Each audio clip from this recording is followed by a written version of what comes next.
신약 성경을 보면 제일 먼저 마태복음이 나옵니다. 그래서 마태복음, 마가복음, 누가복음, 요한복음 이 네 권의 책을 복음서라 그렇게 이 얘기를 합니다. 그리고 이 복음서 중에서도 마태, 마가, 누가복음을 하나로 묶어서 공간복음이라 그렇게 이 얘기를 하고 네 번째 요한복음을 제4복음서라 그렇게 또 부릅니다. 이렇게 특별하게 분류를 한 것은 특별히 요한복음을 제4복음서라고 이 얘기를 한 것은 요한복음이 다른 세 복음서와 상당히 특징을 여러 서로 특징을 가지고 있기 때문에 그렇게 이름을 붙여 놓은 것이죠.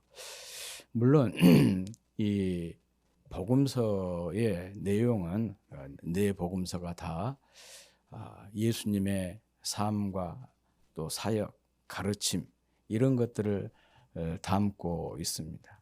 그런데 중요한 것은 이렇게 예수님의 생애나 또 가르침과 사역 이런 것들을 보여주고 있지만 그것 자체를 보여주는 것이 이 복음서의 목적이 아니고 그런 것들을 통해서 예수님이 누군가를 드러내기 위해서 이렇게 예수님의 가르침 또 예수님의 사역, 예수님의 생애를 보여주고 있습니다. 그런데 이 공간복음과 요한복음의 차이는 이렇게 예수님이 누구냐 이것을 드러내는데 표현 방식에서 큰 차이가 있는 것을 발견할 수가 있어요. 이 공간복음에서는 예수님이 누구인가를 밝히는데 보여주는데 예수님께서 직접적으로 내가 이런 사람이다 그렇게 말씀하지 않고 간접적으로 다른 사람의 입을 통해서 예수님이 어떤 분인가를 소개를 해요. 예를 들어서 예수님을 사랑하는 예수님을 따르는 제자들의 입을 통해서 그 대표적인 것이 마태복음 16장 16절이죠. 주는 그리스도시요 살아계신 하나님의 아들입니다. 이 베드로의 입을 통해서 예수님이 어떤 누구신가를 표현하고 있고 그뿐만 아닙니다.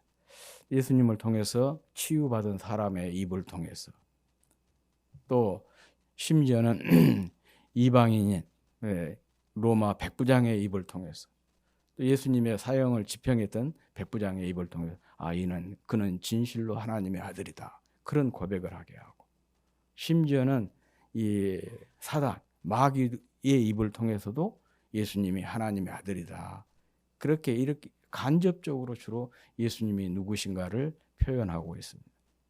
또 이 세 복음서에는 예수님께서 행하신 일들, 특별히 기적들이 많이 있잖아요. 그 많은 기적들을 소개를 하고 있습니다. 그런데 이 기적을 소개한 것은 기적 자체를 소개한 것이 아니고 또 예수님이 이런 많은 기적을 행했다. 거기에 초점이 있는 것이 아니고 그 기적을 통해서 예수님이 어떤 분인가를 보여주는 거예요. 예수님께서 죽은 자를 살리고 예수님께서 무리를 걸어가시고 이렇게 풍랑인 바다를 향해서 잔잔하라 그러니까 바다가 잔잔해지고 이런 그 엄청난 그 기적적인 사건들을 통해서 예수님이 누구신가를 그 성경을 듣고 읽는 사람들로 하여금 깨달아라, 알아차려라 그런 의미로 이렇게 기적들을 많이 기록을 해놓고 있습니다. 거기에 비해서 이 요한복음은 예수님께서 직접 당신이 누구신가를 인지를 밝히고 있어요. 선포를 해요. 그 대표적인 것이 나는 이다. 그런 표현. 나는 뭐뭐이다. 영어로 I am 그런 것이죠. 이 그런 표현을 통해서 예수님이 자기가 누구신가를 스스로 선언을 하는 그런 내용 그렇게 해서 드러내고 있습니다. 그런데 요한복음에 보면 나는 이다라고 하는 표현이 7개가 나와요. 이것을 가리켜서 예수님의 자기 7대 자기 선언이라 그렇게 말을 합니다. 이 예수님의 7대 자기 선언을 내용이 이런 것이죠. 오늘 그 본문 요한복음 6장 48절에 나온 것처럼 내가 곧 생명의 떡이다. 이게 나는 이다죠. 이게 두 번째는 내가 양의 문이다. 또 내가 선한 목자다. 내가 부활이고 생명이다. 내가 곧 길이고 진리고 또 생명이다. 내가 포도나무다. 그렇게 해서 7가지 나는 이다. 이것을 칠 때 자기 선언이라 그렇게 얘기를 합니다. 그런데 사실 뭐 예수님의 가르침이나 교훈 가운데서 나는 이다라고 하는 표현이 이 7가지만 있겠습니까? 더 많은 표현들이 있었을 거예요. 그런데 요한복음 저자는 그 여러 표현들이 있지만은 거기에서 딱 이 7가지만 선택을 해서 요한복음서에 기록을 해놓고 우리에게 소개를 하고 있습니다. 이게 이제 소위 말하면 요한의 어떤 신학적인 장치라 그렇게 얘기해요. 유대인들은 그 숫자를 중요하게 여겨요. 우리도 그러지 않아요? 우리도 4를 굉장히 싫어하잖아요. 예. 그러니까 그런 것처럼 그 숫자가 성경에도 이제 숫자가 상징적인 의미로 많이 사용이 되고 있는데 7이라고 하는 숫자를 유대인들이 특별히 좋아한대요. 우리도 뭐 럭키 세븐 그렇게 얘기하는데 그런 차원이 아니고 이 유대인들은 7이라고 하는 숫자를 완전수로 생각을 합니다. 4는 땅의 완전수고 3은 하늘의 완전수. 이게 하늘과 땅의 완전수가 결합을 하니까 진짜 완전수 아니겠습니까? 이제 그런 차원에서 지금 요한복음 저자는 예수님께서 나는 이다라고 하는 표현이 많이 했겠지만은 그 중에서 선택적으로 7개만 소개를 하고 있다는 거예요. 왜 이렇게 7개만 선택을 했냐? 이제 그런 의미인 것이죠.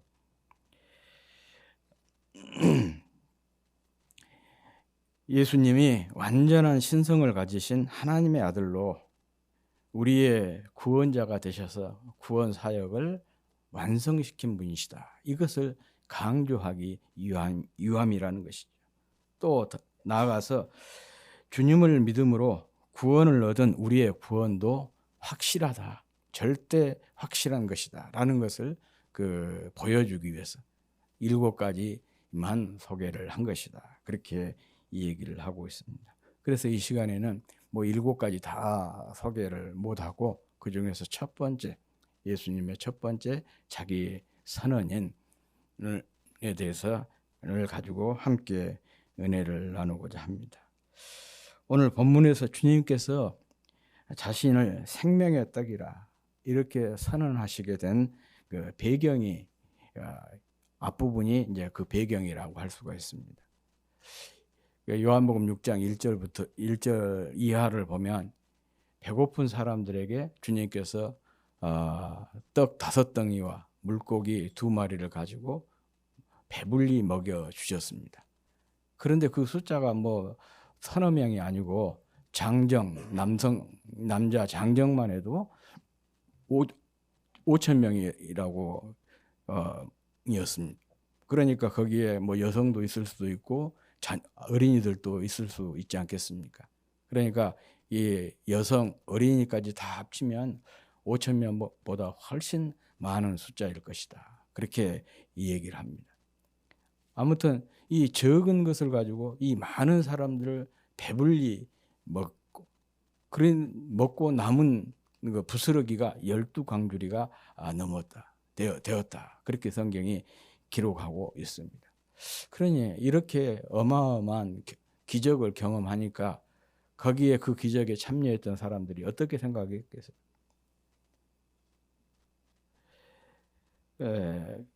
거기에 크게 감동을 받은 것이죠. 이 전무후무한 그런 사건이라고 볼 수 있지 않겠습니까? 이 큰 기적을 경험하고 그들이 크게 감동을 받았어요. 그리고 이 사람들이 이분만을 우리의 왕이 된다면 우리 먹고 사는 문제는 걱정할 필요가 없겠다.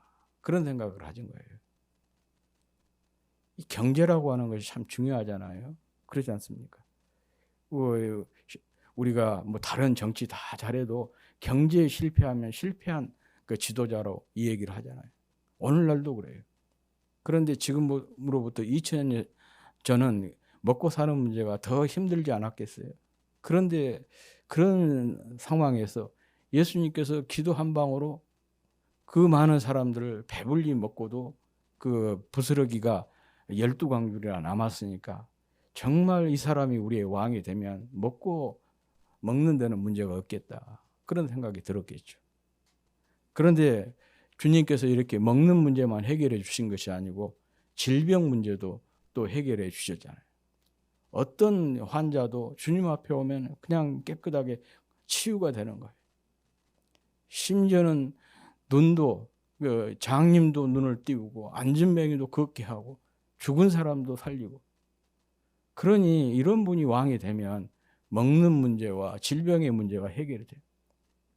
그래서 이 기적을 경험했던 사람들이 예수님을 억지로 잡아가지고 왕으로 삼으려고 했어요. 자신들의 그 현실적인 문제를 해결해 주시는 그 현실적인 문제를 해결해 주시는 왕으로, 정치적인 메시아로 예수님을 이해한 것이죠. 그런데 주님은 그들의 이런 모습을 왜 경계를 하시면서 그들을 억지로 그들로부터 주님께서 떠나셔서 산으로 홀로 가셔가지고 깊이 기도하시게 되었습니다. 그런데 그 다음 날도 또 이 사람들이 주님을 막 찾아온 거예요. 그러자 주님께서 그들에게 이렇게 책망을 한 것이, 너희들이 나를 이렇게 찾아온 것은, 나를 왕으로 삼으려고 하는 것은 내가 너희들에게 표적을 보여주었기 때문이 아니고 너희들이 배불리 먹었기 때문에, 그것 때문에 어떤 그 육체적인 그 욕구를 충족시켜 주었기 때문에 너희들이 나를 찾은 것이고 또 나를 왕으로 삼으려고 하는 것이다. 그렇게 책망을 하시면서 썩을 양식을 위해서 일하지 말고 영원하도록 하는 생명을 위해서 하라. 그렇게 그들에게 권면을 하셨습니다. 여기서 표적을 보았기 때문이다. 표적이란 말과 기적이란 말은 달라요. 기적이라고 하는 것은 놀라운 일이거든요. 표적이라고 하는 것은 하나의 사인이에요. 그 일을 통해서 무엇인가 다른 의미를 보여주는 것, 그것을 가리켜서 표적이라고 하는 거예요. 그러니까 오병이어의 이 기적을 통해서 예수님은 어떤 사인을 보여줬냐? 예수님이 바로 하나님의 아들이시고 세상의 구주시라는 것을 보여주셨는데, 당시 그 군중들은 그런 예수님의 의도를 알아차리지를 못한 거예요. 그 기적을 통해서 이런 그 사인의 의미를 알아차리지 못하고 그저 주님께서 우리의 굶주린 배를 채워주었다. 이분 따르면 우리가 먹고 사는 것은 걱정 없겠구나. 그런 점에서 따르게 된 거예요. 이 점을 주님께서 책망하시게 된 것입니다.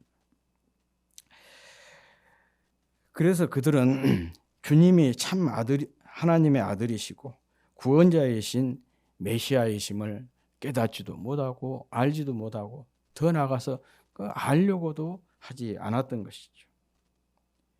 사실 주님께서 이 기적을 통해서 이미 내가 하나님의 아들이다, 너희를 죄 가운데서 또 온 세상을 죄 가운데서 구원하기 위해서 온 구주 곧 메시아다라는 것을 보여주셨는데도 그 의미를 깨닫지 못하고 주님께서 이렇게 그들에게 말씀을 하시니까, 책망을 하시니까, 그러면 당신이 진짜 하나님의 아들이고 세상의 구주로 오셨다는 더 큰 표적을 우리에게 한번 보여봐라. 그런 더 큰 표적을 요구하게 되었습니다. 바로 이것이 육신만 바라보면서 육신을 위해서만 사는 사람의 특징입니다. 아무튼 이 사람들은 과거 그들의 조상이 광야에서 먹었던 만나 사건을 들먹이면서 이 만나 사건처럼 이렇게 놀라운 기적을 다시 한번 우리에게 보여준다면 우리가 당신의 말에 어떤 그 믿음을, 신뢰를 갖겠다. 뭐 그런 의도였어요. 주님이 이렇게 그 물고기 보리떡 5개와 물고기 2마리를 통해서 보여주었는데도 이렇게 또 보여달라고 하니까 직접 이제 자신이 누구인지를 선포를 하게 된 것입니다. 바로 그것이 그 선포의 첫 번째가 오늘 본문의 말씀이에요. 내가 곧 생명의 떡이다.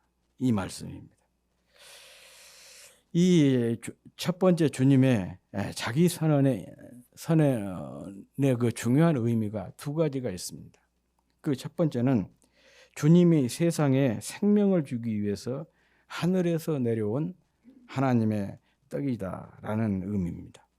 여기에 보면 하늘과 세상이 대비가 되고 있는데 하늘은 하나님의 떡이 있는 곳이고 세상은 사람이 살아가고 있는 곳입니다.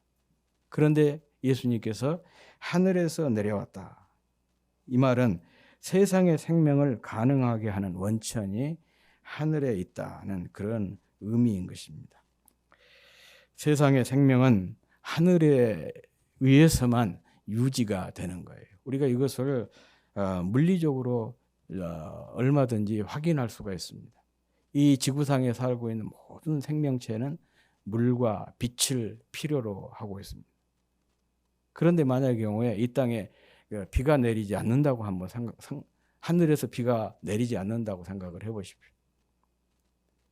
그리고 태양이 지금 빛을 비추고 있는데 태양의 빛이 현재보다도 50% 정도만 줄어든다고 한번 생각을 해보십시오.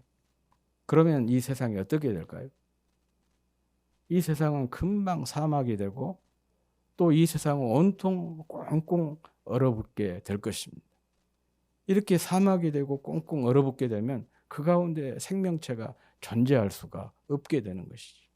그러니까 결국 이 말은 이 세상이라고 하는 것은 모든 생명체라고 하는 것은 하늘에 의존되어 있다.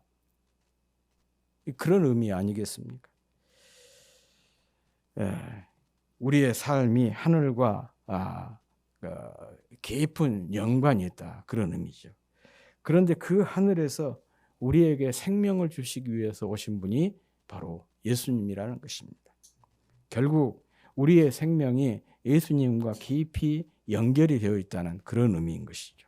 그러므로 주님이 곧 생명의 원천이고 또 주님을 통해서 생명이 유지된다는 것입니다. 이것이 바로 예수님의 첫 번째 자기 선언의 첫 번째 의미입니다. 그리고 첫 번째 주님의 자기 선언에 또 하나 중요한 것은 주님이 하늘에서 내려 세상에 생명을 주는 생명의 떡이다. 그랬어요. 생명의 떡이란 말은 산 떡이란, 살아있는 떡이다. 그런 의미예요. 그런데 산 떡, 살아있는 떡이라는 이 단어를 조금 더 의미를 확장하면 살리는 떡이다. 또 살게 하는 떡이다. 그런 의미예요. 예수님은 살아있는 산떡이시면서 또 다른 사람들을 살리는 떡이고 살게 하는 그런 떡이다. 그런 의미예요. 우리가 생존을 위해 우리에게 꼭 필요한 것이 밥이지 않습니까? 경험해 온 사람들은 다 알죠. 가난이라고 하는 것, 굶주림이라고 하는 것이 얼마나 고통스럽고 힘든 것이라는 거 다 아는 사실이죠. 그런데 주님은 뭐라고 얘기하고 계시냐? 그런데 이 밥이 썩는 양식이라는 거예요. 썩는다는 것은 죽는다. 그런 의미예요. 뭐 얼마든지 우리가 충분히 이해할 수 있는 그런 내용이죠. 아무리 지난 저녁에 산의 진미로 잘 먹어서도 아침 되면 배가 고파갖고 또 먹어야 되잖아요. 한 번만 먹고 그냥 계속해서 그대로 있다면 참 좋을 것 같은데 또 이렇게 얘기하면 그러면 세상에 무슨 재미로 사냐 또 그렇게 얘기하신 분들도 있겠죠. 먹는 것도 큰 재미가 있는데 하여간 여러분은 그렇게 생각할지 모르지만 저는 그래요. 딱 한 번 먹고 그냥 안 먹었으면 좋겠다. 늘 밥 먹는 것도 힘들고 귀찮고 그렇습니다. 그 시간도 아깝고. 그러니까 제가 제일 이해가 잘 되지 않는 것 중에 하나가 맛집 찾아간다 그래가지고 막 30분씩 차 타고 가고 1시간씩 차 타고 가고 제일 이해가 안 되는 사람 중에 한 사람이에요. 어떻게 해서 때우면 되는 것이지 그거 먹겠다고 막 멀리까지 찾아가고 그러냐 그런 생각을 그렇습니다. 아직까지는. 아무튼 아무리 맛있는 거 좋은 음식을 먹어도 또 배가 고프게 되고 그래서 또 먹게 되잖아요. 그리고 그렇게 늘 찾아 먹어도 결국은 인간이 어떻습니까? 죽지 않습니까? 그런 의미에서 이 밥이라고 하는 것은 썩는 음식이다. 그렇게 양식이라게 표현을 하고 있는 것입니다. 이 말은 밥은 우리의 줄이고 목마름을 해결할 수도 없고 영생하도록 할 수도 없다는 것입니다. 때문에 밥은 썩는 양식이다. 그래서 주님은 이 썩을 양식을 위해서 일하지 말고 영생하도록 있는 양식을 위해서 하라. 그렇게 말씀을 하신 것입니다. 그렇다면 이 영생하도록 있는 양식, 곧 생명의 밥이 무엇이냐? 그러죠. 앞서 이미 말씀을 드렸죠. 바로 예수님이십니다. 주님이 생명의 양식, 세상에 생명을 주는 영생하도록 하는 밥이라는 것입니다. 이를 스스로 선언한 것이 오늘 본문의 48절 내가 곧 생명의 떡이니라 라는 말씀입니다. 그렇기 때문에 주님께로 오는 자는 줄이지 않고 주님을 믿는 자는 목마르지 않게 되는 것입니다. 결코 줄이지 않는 인생, 영원히 목마르지 않는 인생의 비결은 바로 이 주님께로 나아가는 것입니다. 주님을 믿고 따르는 것입니다. 더 나아가서 이런 사람은 영생을 얻게 되는 거예요. 오늘 본문 51절이 바로 그 말씀입니다. 한번 같이 읽어보겠습니다. 시작. 나는 하늘에서 내려온 살아있는 떡이니 사람이 이 떡을 먹으면 영생하리라. 내가 줄 떡은 곧 세상의 생명을 위한 내 살이니라 하시니라. 그렇습니다. 내가 하늘에서 내려온 살아있는 떡이니 사람이 이 떡을 먹으면 영생하리라. 그렇게 주님께서 말씀하셨습니다. 주님은 세상에 생명을 주기 위해서 하늘에서 내려오신 생명의 떡이기 때문에 그렇습니다. 밥을 먹으면 그 밥이 우리와 하나가 되어서 우리에게 육적인 생명 또 육적인 건강을 보장해 주지 않습니까? 마찬가지로 생명의 밥이신 주님을 먹는다는 것은 믿음으로 주님을 우리 안에 온전히 받아들여서 주님과 하나가 되는 것을 의미합니다. 우리가 주님과 하나가 될 때 우리는 영생을 얻게 되는 것입니다. 그래서 영원히 줄이지도 목마르지도 않는 참되고 영원한 생명을 소유하게 되는 것입니다. 그 심리학자 중에 아브라함 머슬로우라고 하는 분이 있어요. 이분이 주장한 그 유명한 인간의 욕구 위계 이론, 욕구 단계 이론을 이라는 것이 있습니다.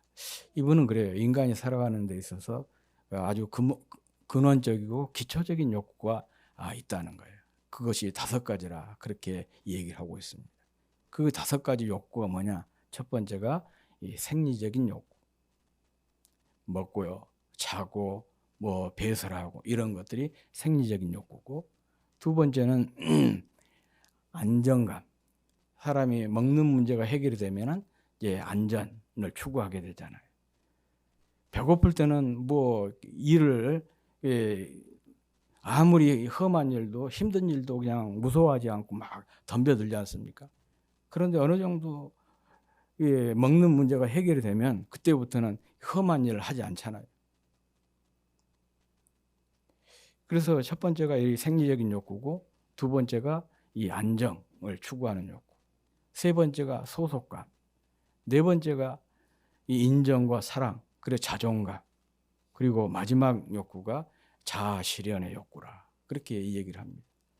그런데 이 5가지 욕구 중에서 가장 강한 욕구가 뭐냐? 밑으로 내려갈수록 생리적인 욕구가 제일 강하고, 그 다음에 안전에 대한 욕구, 그 다음 소속감, 또 인정과 사랑, 소위 말하면 자존감, 마지막 욕구가 자아 실현. 그래서 이 욕구가 강한 것에서부터 약한 것으로 이렇게 넘어간다.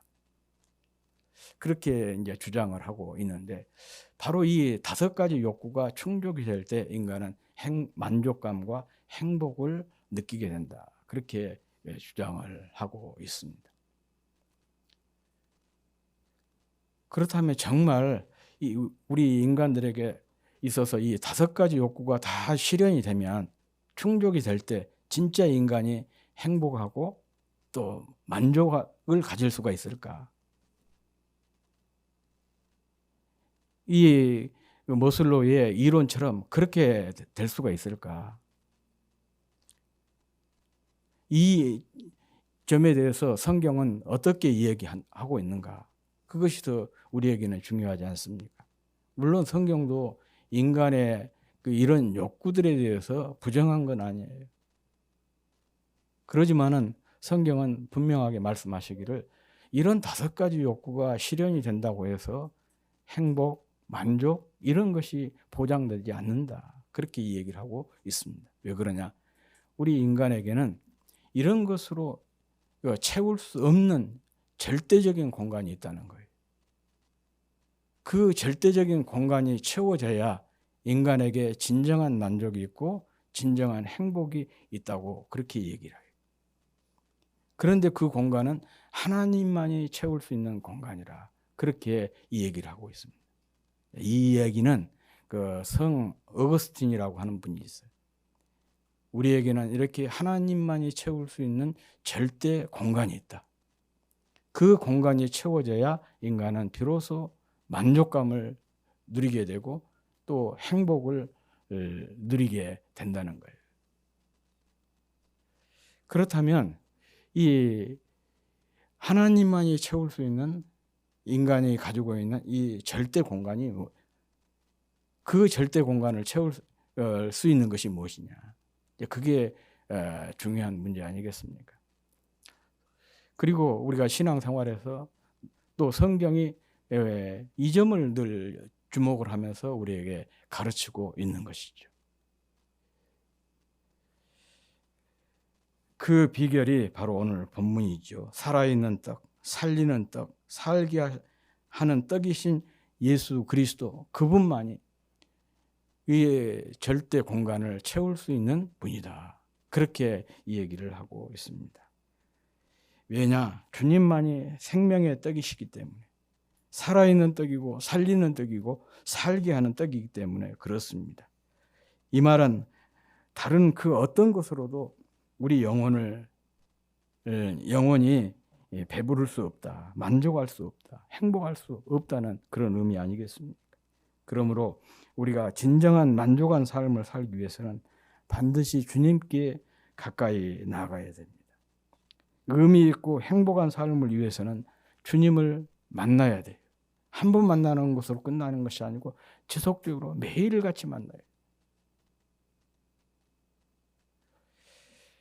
또 영원한 생명을 누리기 위해서는 주님과 올바른 관계를 가져야 됩니다. 그 전까지는 우리에게 결코 만족도, 의미도, 행복도, 영생도 없습니다. 왜냐하면 하나님께서 우리를 그렇게 만들어 주셨기 때문에 그렇습니다. 그렇게 우리를 창조하셨기 때문에 그렇습니다.